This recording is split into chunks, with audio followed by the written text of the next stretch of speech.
Isa sa mga nangunguna at pinaka-prestigyosong grupo sa larangan ng media ang Philippine Center for Investigative Journalism o PCIJ. At sa ika-25 anibersaryo nito ay inalala ang pagsisimula ng investigative journalism sa bansa na instrumento ng publiko sa pagbabantay sa mga issue sa lipunan. Ang mainit na balita hatid ni Katrina Son.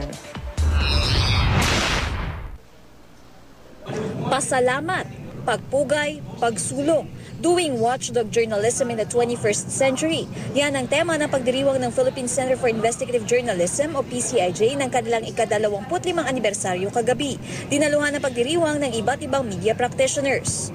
Ang layunin ng PCIJ noon ay para mag-introduce ng investigative reporting. Ito yung klase ng pagsusulat na tinitingnan talaga yung anong ginagawa ng mga tao sa gobyerno para maging accountable yung government institutions at saka government officials.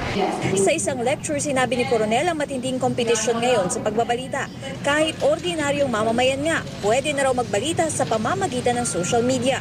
Kaya kailangan daw ng mga bagong paraan sa pagkukwento at mapaabot ang balita sa mas nakababatang henerasyon. Sa pagdiriwang, inaalala ng mga miyembro nito ang pagsisimula ng investigative journalism sa bansa. Ayon kay PCIJ co-founder at executive director Malu Mangahas, ang investigative journalism ay muling pagbabalik sa ugat ng isang reporter.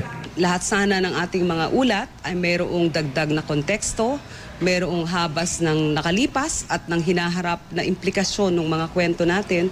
Medyo masusi ang pagre-research. Minsan, medyo nagmamadali tayo.